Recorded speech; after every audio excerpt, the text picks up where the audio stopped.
সাংবাদিক বন্ধুদেরকে প্রথমে আমি এনটিওয়াই ও ত্রিপুরা কৃষক সংগ্রাম পরিষদের পক্ষ থেকে সংগ্রামী অভিনন্দন জ্ঞাপন করছি। আজকে আমি এনটিওয়াইয়ের ত্রিপুরা স্টেট কাউন্সিলের সেক্রেটারি প্রবীণ সিংহ, আমার বাঁ পাশে রয়েছেন ত্রিপুরা কৃষক সংগ্রাম পরিষদের সভাপতি নূর মোহাম্মদ এবং আমার ডান পাশে রয়েছেন এনটিওয়াইয়েরই ত্রিপুরা রাজ্য পরিষদের কার্যকরী কমিটির সদস্য রাবিয়া খাতুন।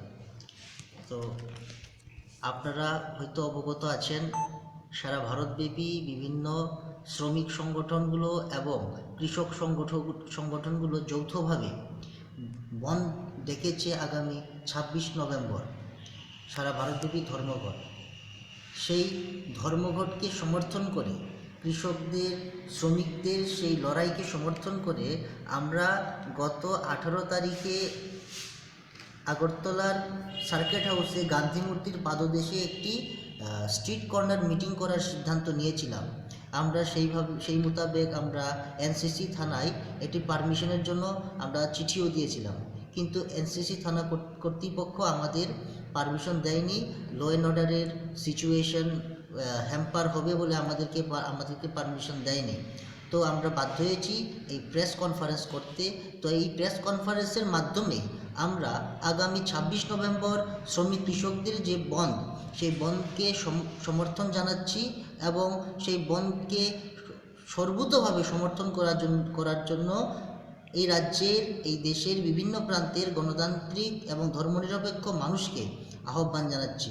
বন্ধুগণ, আপনারা দেখেছেন এই ভারতবর্ষে এই কেন্দ্র সরকার বিভিন্ন ধরনের আইনের মাধ্যমে কৃষক, শ্রমিক, খেটে খাওয়া মানুষদের অধিকারকে খর্ব করার চেষ্টা করছে। যেমন আপনারা দেখেছেন এই লকডাউনের মধ্যেই নতুন শ্রম আইন, ওয়েজ কোড, আরও 3টি নতুন আইন লাগু করেছে। যে আইনগুলো পুরনো আইনকে বাতিল করে নতুন আইন আনা হয়েছে এবং আজকে ভারতবর্ষে শ্রমিকদের জন্য কোনো ন্যূনতম মজুরি আইন নেই, কোনো ন্যূনতম মজুরি ওয়েজ অ্যাক্ট নেই, ফ্লোরড ওয়েজ। মালিকদের সাথে বার্গেনিং করে শ্রমিকদের ওয়েজ নির্ধারণ করা হবে। এটা কোন ধরনের আইন? তো এইরকম অনেকগুলো নতুন নতুন আইনের মাধ্যমে শ্রমিকদের যে দীর্ঘ 30-40 বছরের যে অধিকার প্রতিষ্ঠিত হয়েছিল এই দেশের গণতান্ত্রিক বাতাবরণের মধ্যে, সেই সমস্ত অধিকারগুলোকে নস্যাৎ করা হয়েছে। পাশাপাশি এই কিছুদিন আগে আমরা দেখেছি নতুন কৃষি আইন হয়েছে। সেই নতুন কৃষি আইনের ফলে বিভিন্ন বড় বড় পুঁজিপতিদেরকে কৃষি যে জমিগুলো সেগুলোকে লিজে নেওয়ার অধিকার দেওয়া হয়েছে। একজন লোক যতটুকু চায় ততটুকু সে লিজ দিতে পারবে।